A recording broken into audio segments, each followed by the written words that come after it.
Kamoro moro maintie jano mar LTN en otieno maber arwaki chenro mar kuku mar wach kendo otieno makawuono an kod wakili Charles Omanga mabende wadwa rango godo achiel kachiel weche go kombele notimore wuok tich mar juma nieri mabende nwaneno ka obila notiyo kod teko mathoth miwuoro keyo jong'anyo go eko mag kod. Wadwa rango ni to bende ne en gima kare mano obila onego otim mar tiyo kod teko matek mar golo jong'anyo machalo kama. Wadwa ng'eyo to weche mag ng'anyo bende oyie e pend chike ma wan godo e pacho kae. Mae momiyo akelo wakili kawuono mondo nyiso wach nieri achiel kachiel kaka entiere e katiba. Makelo chenro nieri an Jeff Lumbaka.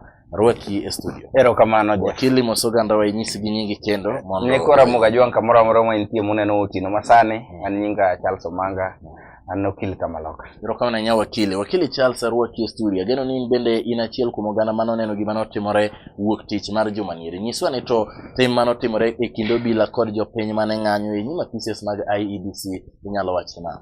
Jeff gima dana kuonga wachi en gima lit kendo en kuyo kendo ok en gino moseko bedo kare kata matis. Nimar ratero mar ng'anyo en ratero mane pend chik. Ing'iyo pend chik namba 37. Omiyo ja Kenya ng'ata obed ni en jaod bura, obed MCA, obed dhano moro amora teknina Kenyan citizen.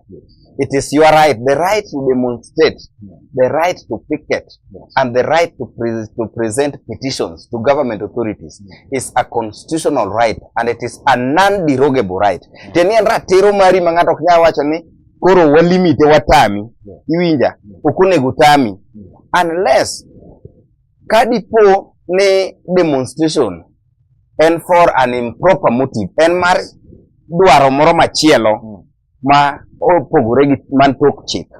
E Kenya lwania oyo ng'anyo makama ok ni kare nikech en ng'anyo mar dhi pindwa serikal kata mar commit an offense moro maduong'ie moloyo.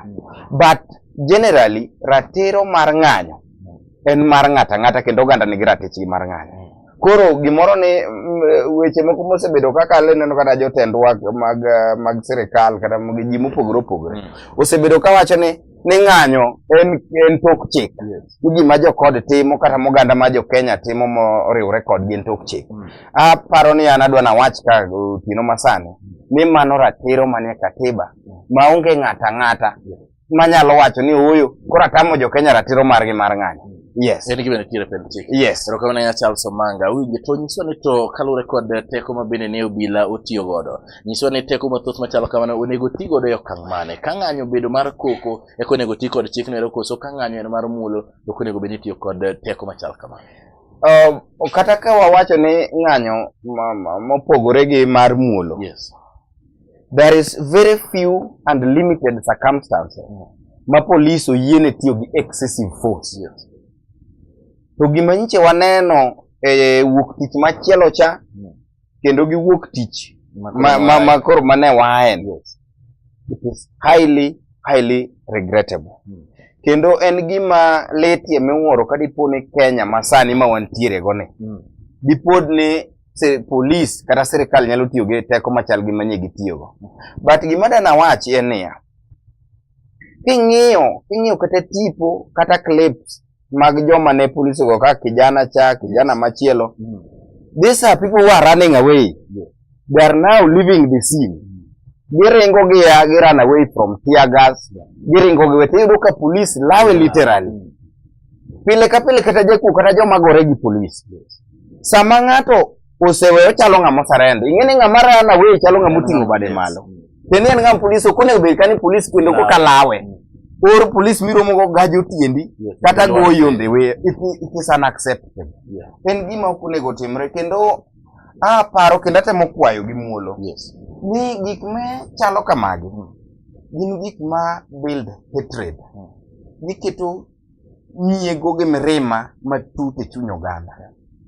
Tunego bene police, the role mar police e ng'anyo moro amora. Police okunego wach ni jomoko no olalo mwandugi. Olalo mwandugi ka gitimo. Nikech ne gin kacha in numbers. And the role and the duty of the police during the demonstration, one, is to ensure ni joma ng'anyogi they are safe. Tene ng'at machielo kwa kamoro mogoyo ng'ama ng'anyo ne. Security of the people who are demonstrating, those who are participating in the demonstration. That is one. The second thing is to protect the property of the people who are within the place where the demonstration is taking place. Therefore, police no nego ensure ne jo M-Pesa, jo lewni, jo boutiques, jo saloon, man within any type of business, man any around Anniversary Towers, University Way, and indeed the whole CBD. Yes. No nego beni they are safe. The police nego beni ene do duka M-Pesa cha, ene the duka saloon cha, ene within these premises to ensure that the property of Kenyans are not looted and are not destroyed.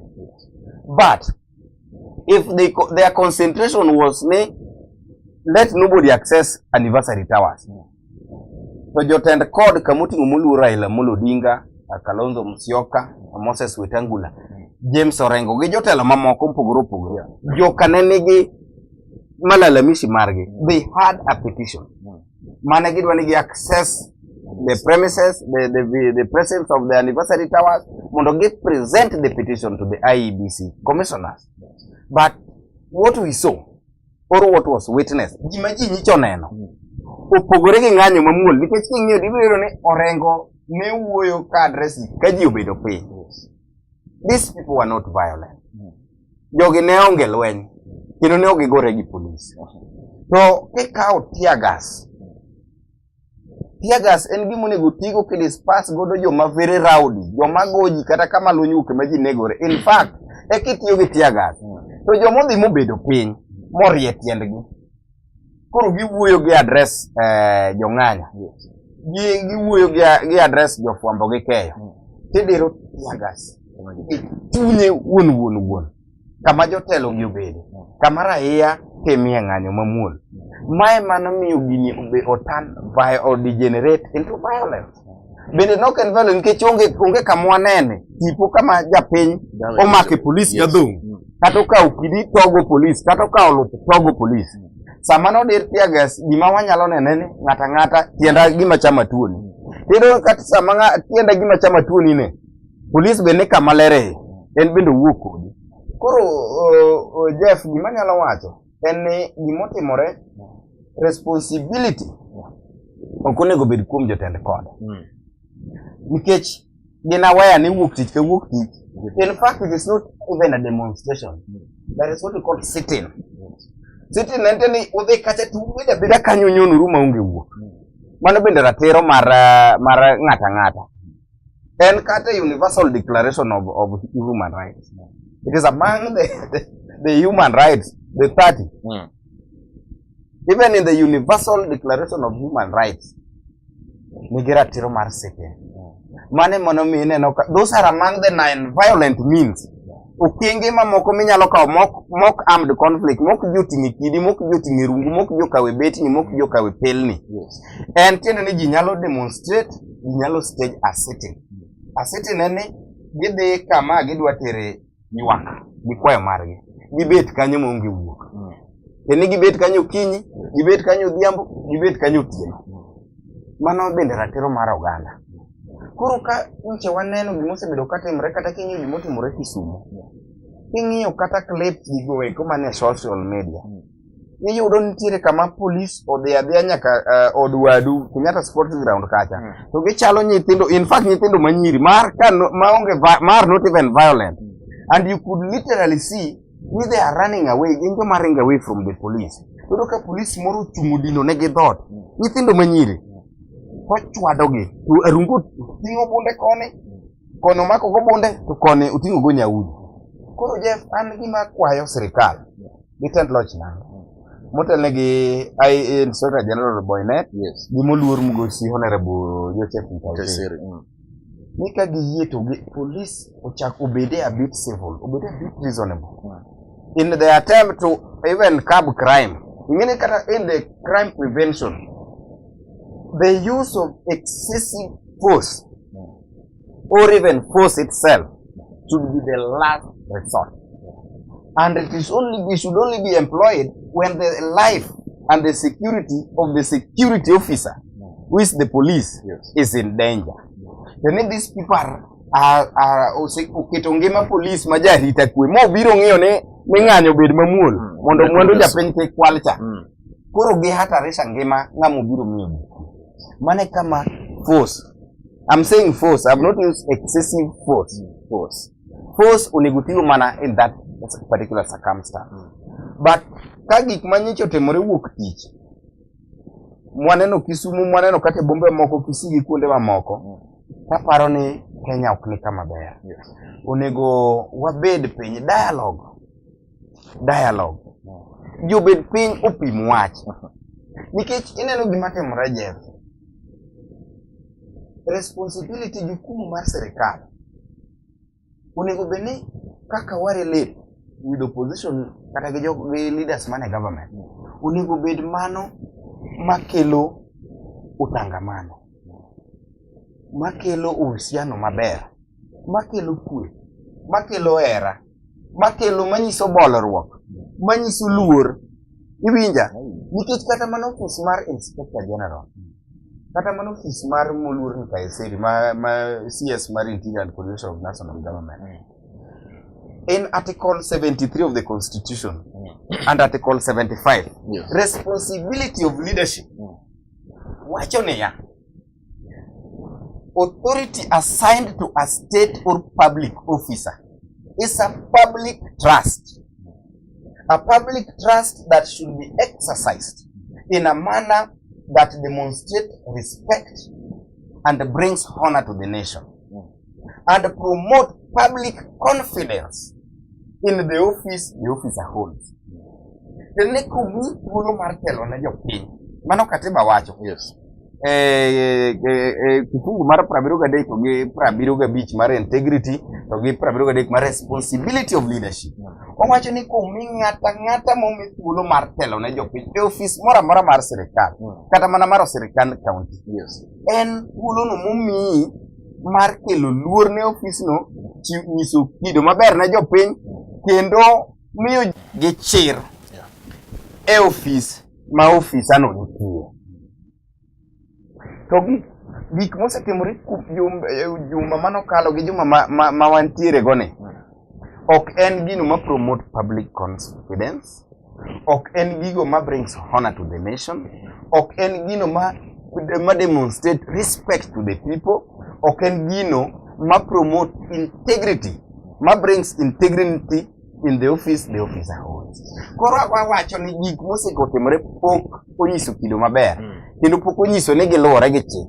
Yes. Ero kama nanya chal. Salunyi maber. Gima kora dwa na nyisi ni awinjo ka ilero wach moro maber kendo itemo wacho kama bende dwaro mondo otie kod teko. Iwacho ni teko ok teko mang'eny. Iwacho ni force ok excessive force. Yes. Mago eko duto iselero maber kendo chak nyiso gima pend chike bende wacho ni ng'ama ni apise onego bed ni luore apise mondo oganda bende oluore. Mago eko bende awinjo ka iwacho gima dwani apinye ni to iparo ni gin jomage monego wacha. Migosi Nkaiseri kaachiel kod Boynet. Osero ka jotelo opogore sani eri koro kwani mondo gigo lwetgi oko kendo giwacho ni giweti nikech giwacho ni tich otamo. Gipani ka gine ma gichiwo command ni obila. Iparo ni ne giboth chiwo command machalo kamano koso iparo ni obila notiyo mana kod pachgi owuon mar tiyo kod teko man.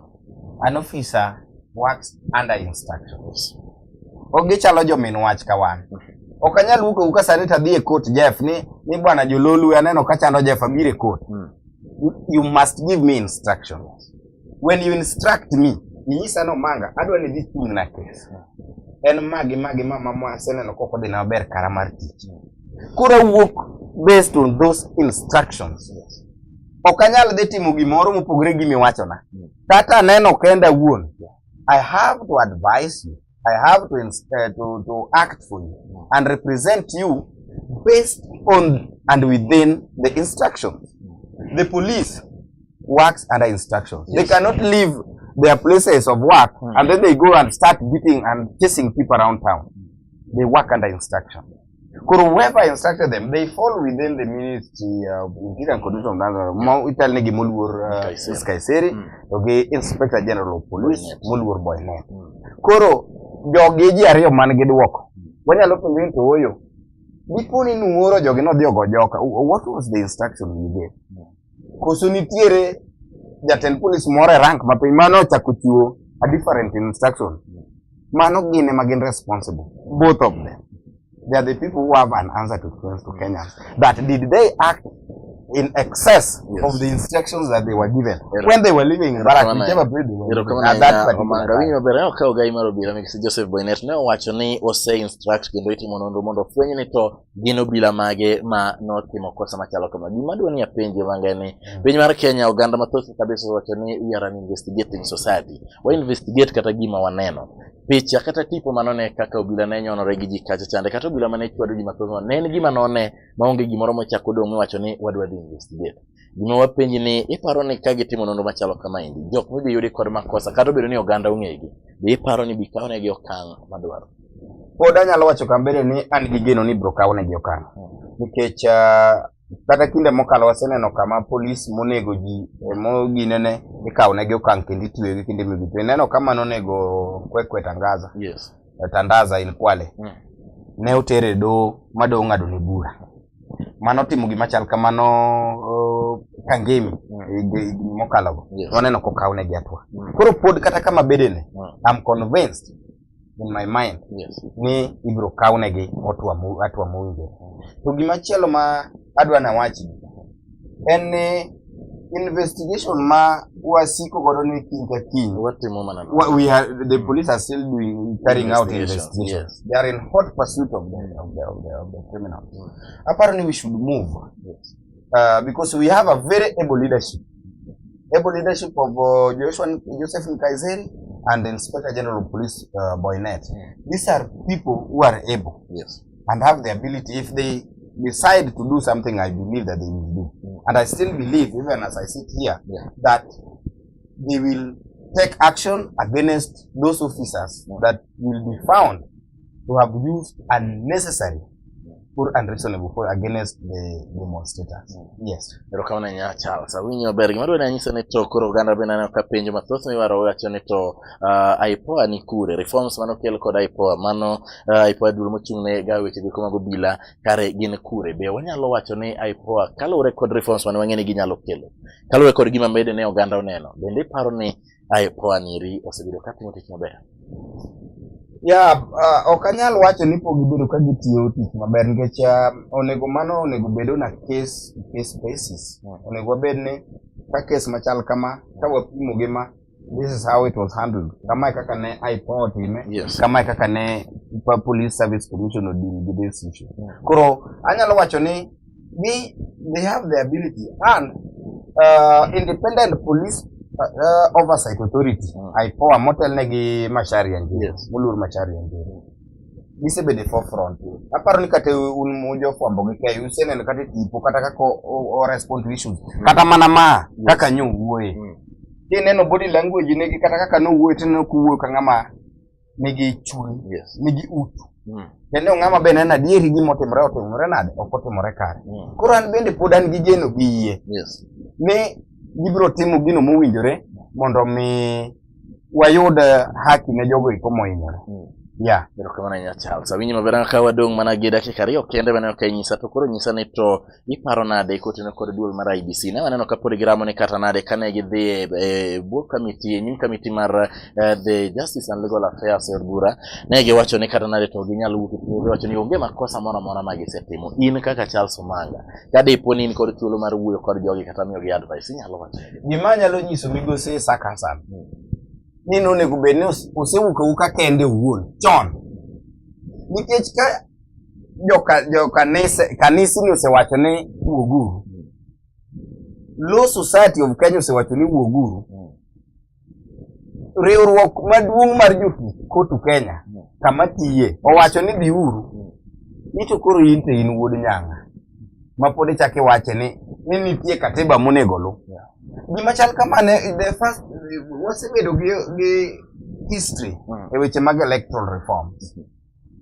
Ni neno ka higa mwaka mar 1997 kane ji dhi e yiero to jo opposition gi jo sirkal nobedo gi winjruok ni no we cannot go to an election with the electoral commission as it is presently constituted. Mano give birth, mano nyuolo IPPG, interparliamentary group. Mane okelo jo duond buche mpogore ma ji nobede ma ji nodhi e yiero.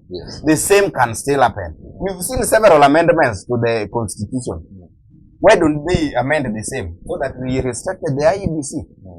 Even if the IEBC can carry or carries a credible election today, perception kaka pach japiny jagokura gi jotelo mamoko ma participate in the electoral process osebedo ni gionge kodi gi chir ni nyalo dhi bedo neutral and you can be an impartial arbiter kati in ma competent machalo nade ni ng'ato osebedo gi buok moro chunye ni oyo Jeff Mbakani to kata de kode interview to kapano dhi penja maber ochalo ng'ama otera kacha mondo oyanga o Andres aiwinja koro kenene kaka pajo piny kama jopiny osebedo kata bed mane ji yiero kawuono to election obedo free and fair.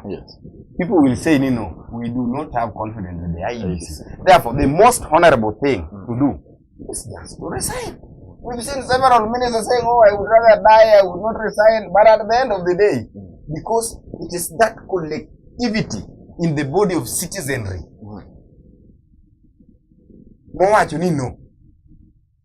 And there is the meaning sovereign power actually belongs to the people of Kenya. Either collective or as an individual. There is one thing that people are not understanding. Demonstrating, picketing, and presenting petitions to authorities is another way that Kenyans themselves are exercising their sovereign power under Article 1 of the Constitution. Then the sovereign power, it can either be exercised directly, where you go there and say, now we want to get into this office, we want to see how the affairs are being run in this ministry. That is, people are going directly. By the leaders of God, the leaders going out to demonstrate, they are exercising the democratically elected representation.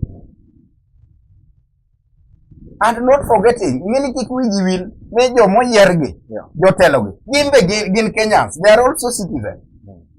Koro, despite the fact that Gimbe gin mar represent Joka, Gimbe Kenyans, they are now again representing, exercising that sovereign power directly. Because they are also citizens, they are all Kenyans, they are human beings. They also have their own rights, despite the fact that they also have other interests that they're representing. So the fact that they are there, you cannot say, okay, why don't your leaders, why don't leadership of God come to represent you as citizens? They themselves also are Kenyan.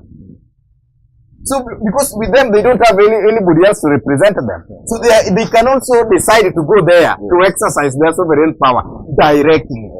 Yes. Awinji Charles Omanga ajoka wajnyeri kawuono miyo idho mana kizungu mang'eny miwuoro kata kamano ajoka twak kod maber oganda wacho ni ayie kendo mor kod gima wakile wacho gima mora en ni post ok wacho ni post ok extra wacho negi oyienegi mana tiyo kod force oyienegi tiyo gi force mana ka joma demonstrate magibiro ritogi oketogi in a situation ma kata gin giwegi ngimagi gihatarisha kendo gimbe ka ginyalo tho.